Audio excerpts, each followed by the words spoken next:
Hi everyone. So I'm actually still looking out from my room, trying in isolation from the COVID, and just on the good side, there's on the second line. Normally when you do this COVID test, if you're positive with COVID, you normally see two very pronounced lines. The second line is more or less faint or almost non-existent, but it means that I'm actually my body is clearing out the viral load.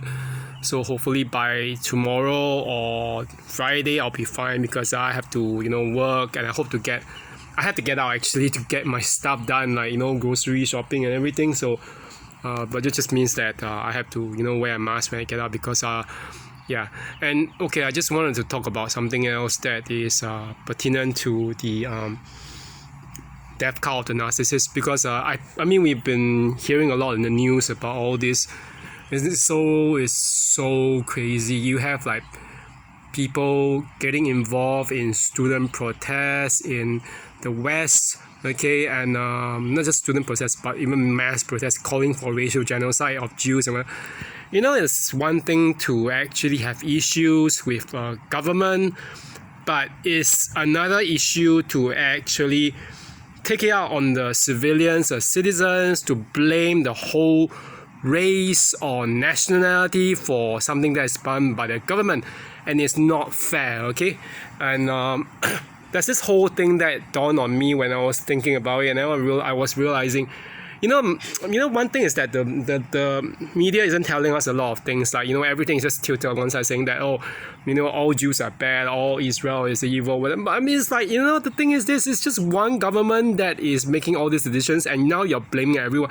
So, but the one thing is this, and a lot of people elsewhere in the world have been subject to all these forms of harassment, bullying, and even assaults, and it's not fair, okay?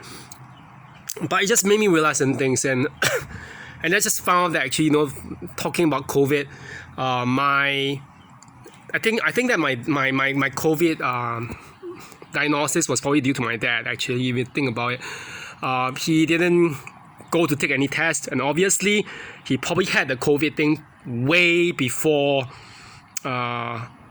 he went to see the doctor, but he was clearing out. So, but there wasn't anything, okay? So it was like, and this is kind of thing, that you don't have viral load, but it still spreads. And then, my mom was saying that, this is so ridiculous, but just made me realize, the thing about death counts and narcissists. Okay, one thing is this. What is it about death count of the narcissist? They don't let you go. Okay, I've been saying this over and over again. They don't let you go. They smear your reputation, and they try to destroy you, or to destroy whatever you have of your life, after them. But why do they do that? Okay, the thing is there's only one thing I can come up with at this moment. It's the addiction to suffering. I know that people are saying, narcissists look very happy. They're always terrorizing everyone. They're saying how everyone is evil, that, they're the best people in the world. You hear that a lot, obviously, from the narcissists, especially the braggadocious, the arrogant, overt narcissist who's always bragging about his or her achievements in life, blah blah blah. But we know it's not true, okay? Because if they are always complaining about their supply, how the supply is never good enough, how the supply is so lousy, how the supply is not and then the supply is never actually meeting up to their expectations and what they expect, how can they be happy? Happy and contented people do not do that kind of thing, okay? If you're happy and contented, you wouldn't be cheating, you wouldn't be abusing, you wouldn't be using other people and manipulating them, okay? You wouldn't be hurting them, okay? You'll be contented in life, you'll be just living life as it is, okay? Being thankful, at the least, the minimum, they should be thankful, but they are not thankful. And this very lack and absence of thankfulness or gratitude, okay, or even gratitude, already means that they are not happy, okay? And if they're not happy, why then do they actually punish or torture us for things that they're going through? That's because they want people to go along with them. If they are suffering, you must suffer, okay? They don't tell you that. I mean, if they tell you that, we all run, because no one wants to suffer. That's the matter of fact. But they do that because subconsciously they are aware, okay? They know very well they are suffering, but they don't just want to be the only one suffering. They want to pull other people down into their so-called death cult, their cult of mass suffering. Okay, the thing is this, you know that right now we have a lot of all these things going on in the world. The world is so anti-Semitic, or even, and it's also torn by things like terrorism, radical religious fundamentalism from, especially from the Islamic side. I mean, I'm not saying that all Muslims are fundamentalists and dangerous, because it's not true. But there are always a lot of people in all these, sectors of society where you encounter some people that, okay, they have this idea, they love to use this whole thing about the so-called end times thing. The end times are coming. We are going to actually experience judgment, blah blah blah. And in the process of believing it, they also create trouble by actually inciting acts of violence,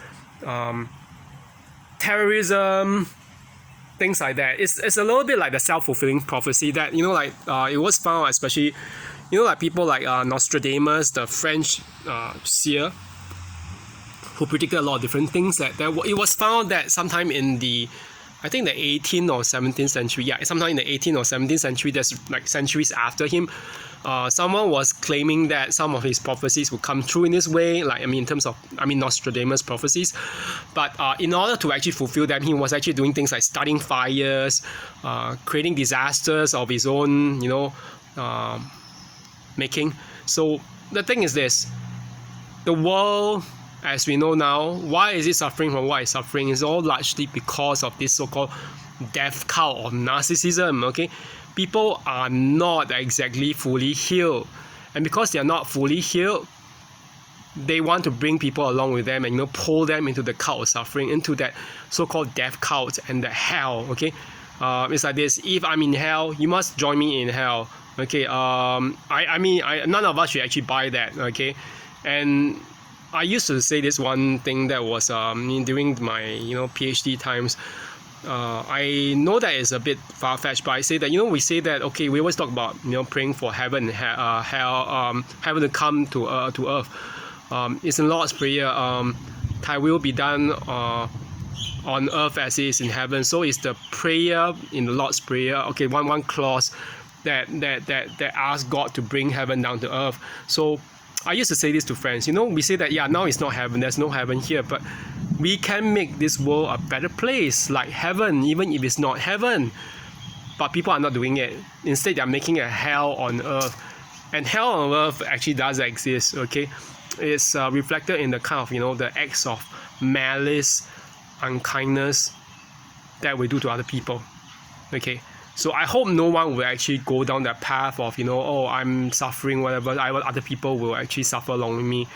Okay, how we impact the world is to actually heal first ourselves from within. When we heal, we will also impact other things around us.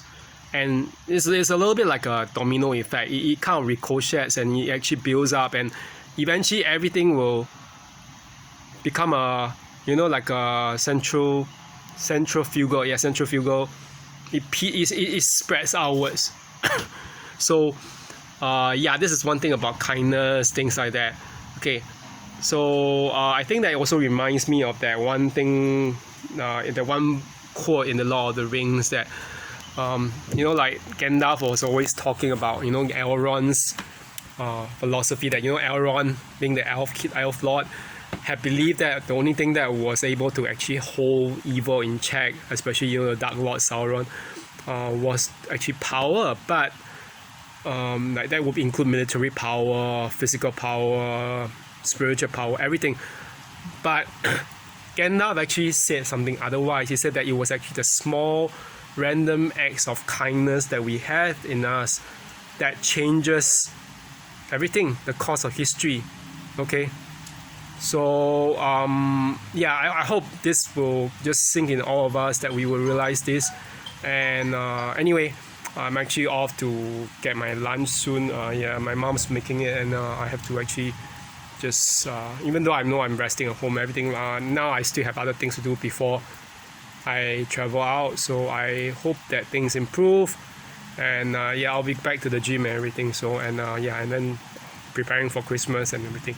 So have a good one, everyone. Bye bye.